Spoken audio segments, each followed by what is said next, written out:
नमस्कार दोस्तों, एक बार फिर से स्वागत करते हैं आपके ही अपने YouTube चैनल पर। दिन भर के मुख्य समाचार, बड़ी खबरें सामने निकल के आ रही हैं। आगे इसी वीडियो में चलेंगे, एक एक करके दिन भर की सभी बड़ी अपडेट्स आप तक पहुंचाएंगे, इसलिए लगातार हमारे साथ आगे इसी वीडियो में बने रहिएगा।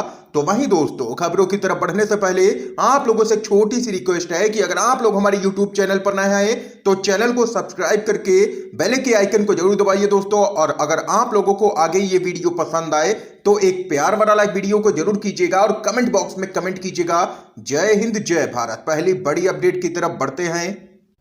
राजनीति के चाणक्य माने जाने वाले शरद पवार ने एक बार फिर की है विपक्षी एकता की वकालत। बताया कैसे 2024 लोकसभा चुनाव साथ मिलकर के लड़ सकते हैं। खबर बताते चलें, राष्ट्रवादी कांग्रेस पार्टी के प्रमुख शरद पवार ने एक बार फिर 2024 के लोकसभा चुनाव के लिए विपक्षी दलों के एकजुट होने की वकालत की है।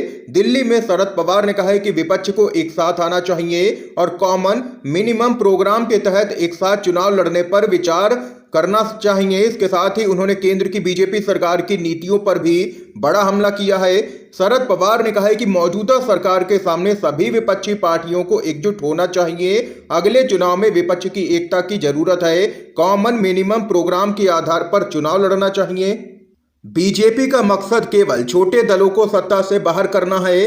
नीतीश कुमार ने बीजेपी का साथ छोड़ा और अलग सरकार बनाई, इसका मैं खुले दिल से स्वागत करता हूं। एनसीपी प्रमुख शरद पवार ने आगे कहा है कि बीजेपी ने महाराष्ट्र, मध्य प्रदेश, कर्नाटक में विधायकों को तोड़ने के लिए पैसे, सीबीआई और ईडी का खुलेआम दुरुपयोग किया है। यही कोशिश झारखंड में भी की जा रही है। बीजेपी की ये एक नीति हो गई है कि देश भर में इसी तरह का काम किया जाए और विपक्षी दलों की सरकार गिराई जाए। इसके साथ ही उन्होंने केंद्र सरकार और उसकी नीतियों पर भी बड़ा हमला किया है। उन्होंने कहा है कि सरकार ने 2014 में किए वादों को अब तक पूरा नहीं किया है, ये सरकार की नाकामी है। जबरदस्त तरीके से यहां पर भड़के हैं केंद्र सरकार पर शरद पवार और विपक्षी एकता की है वकालत। इसके साथ ही एक और बड़ी खबर बताते चलें। पश्चिम बंगाल की मुख्यमंत्री ममता बनर्जी बोली, पता होता राजनीति इतनी गंदी होगी तो इसमें कभी भी नहीं आती। जी हां दोस्तों, पश्चिम बंगाल की मुख्यमंत्री ममता बनर्जी ने एक बार फिर से केंद्रीय एजेंसियों पर सवाल उठा दिए हैं। खास बात है कि प्रवर्तन निदेशालय की तरफ से अभिषेक बनर्जी को समन भेजा गया है। उन्हें कोयला घोटाला मामले में पूछताछ के लिए तलब किया गया है ईडी की तरफ से। मुख्यमंत्री ममता बनर्जी ने एजेंसियों की तरफ से मिल रहे समन को खुली हिंसा करार दिया है। इसके साथ ही उन्होंने यहां पर 2024 के लोकसभा चुनाव को अपनी आखिरी जंग भी बताया था। तृणमूल कांग्रेस सुप्रीमो ममता बनर्जी ने आगे कहा है कि एजेंसी के समन केवल प्रतिशोध की राजनीति नहीं है, यह खुली हिंसा है। अगर मुझे पता होता कि राजनीति इतनी गंदी हो जाएगी तो मैं कभी राजनीति में नहीं आती। उन्होंने दोबारा आरोप लगाए हैं कि पशु और कोयला तस्करी के मुद्दे केंद्रीय गृह मंत्रालय और केंद्र सरकार की जिम्मेदारी है। उन्होंने कहा है कि आप हर समय सभी को बेवकूफ नहीं बना सकते हैं। जिस तरह आप मीडिया में हमें बगैर सबूत के बदनाम कर रहे हैं, जिस तरह की भाषा का आप इस्तेमाल करते हैं और सूत्रों का हवाला देते हैं, आपको सोचना चाहिए कि अगर आपके साथ भी ऐसा ही किया जाए तो क्या होगा। ये यहाँ पर केंद्रीय एजेंसियों के दुरुपयोग के मामले में केंद्र सरकार पर भड़की हैं पश्चिम बंगाल की मुख्यमंत्री ममता बनर्जी। एक और अपडेट की तरफ चलते हैं। नीतीश सरकार के मंत्री कार्तिक कुमार का इस्तीफा। बड़ी खबर आ रही है बिहार से। अपहरण के एक मामले में फंसे नीतीश सरकार के मंत्री कार्तिक कुमार ने कैबिनेट से अपना इस्तीफा दे दिया है। कार्तिक कुमार से कानून मंत्रालय वापस ले लिया गया था और यह मंत्रालय शमीम अहमद को दिया गया था। कार्तिक कुमार के इस्तीफे पर बीजेपी के नेता और पूर्व उप मुख्यमंत्री सुशील कुमार मोदी ने कहा है कि अभी पहला विकेट गिरा है, कई और विकेट गिरेंगे। और वहीं बताते चले, मुख्यमंत्री नीतीश कुमार ने कार्तिक कुमार का इस्तीफा स्वीकार कर लिया है और इसे राज्यपाल को भेज दिया है। एक और अपडेट आ रही है सामने।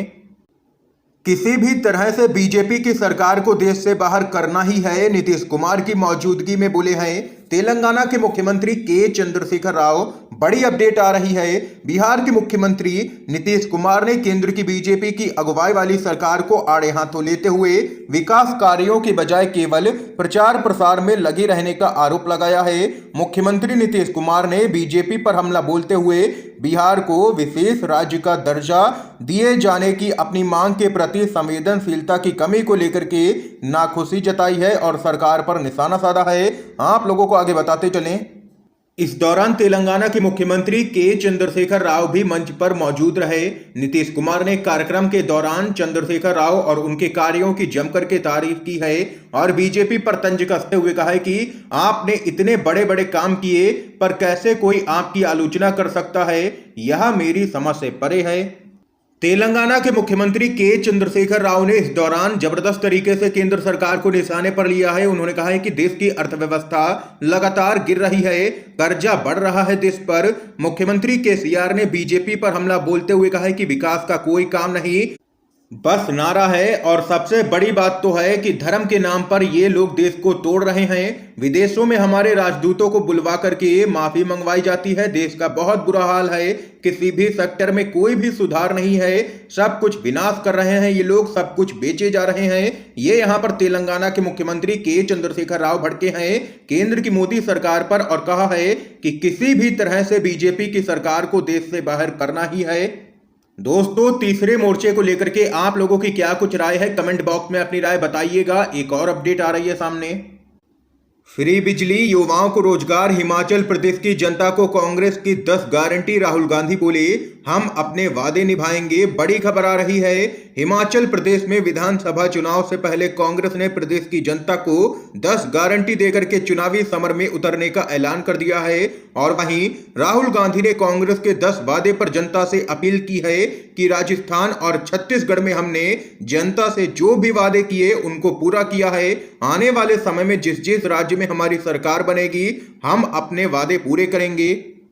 कांग्रेस के पूर्व अध्यक्ष राहुल गांधी ने कहा है कि हिमाचल प्रदेश के लोगों की समस्याओं का समाधान अब कांग्रेस पार्टी की गारंटी है। कांग्रेस पार्टी हमेशा जनता की भलाई और उनके विकास के मुद्दों पर बात करती रही है और इस गारंटी कार्ड में भी हमने हिमाचल की जनता के मुद्दों को गांव-गांव जाकर के टटोला, स्थानीय लोगों से बात कर उनकी समस्याएं सुनी है और फिर उनका हल निकालते हुए ये गारंटी कार्ड तैयार किया है। ये कहना है राहुल गांधी का।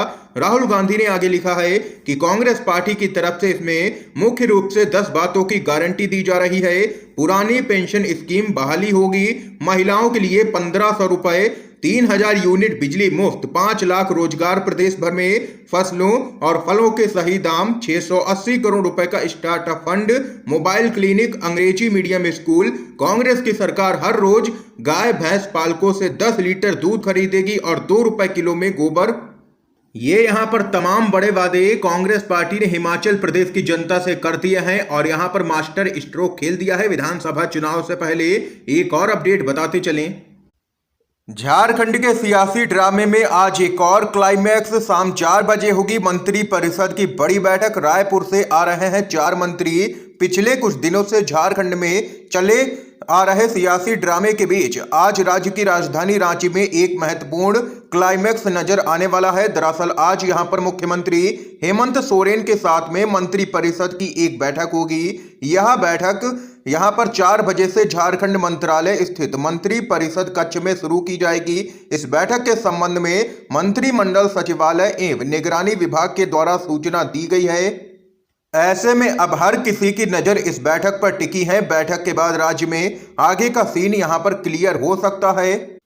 ये यहां पर इस समय की सभी बड़ी खबरें हमने आप तक पहुंचाई हैं। अगर आप लोगों को ये वीडियो पसंद आया हो तो एक प्यार वाला लाइक वीडियो को कीजिएगा। चैनल को सब्सक्राइब करके बेल के आइकन को जरूर दबाइएगा। आप सभी का धन्यवाद।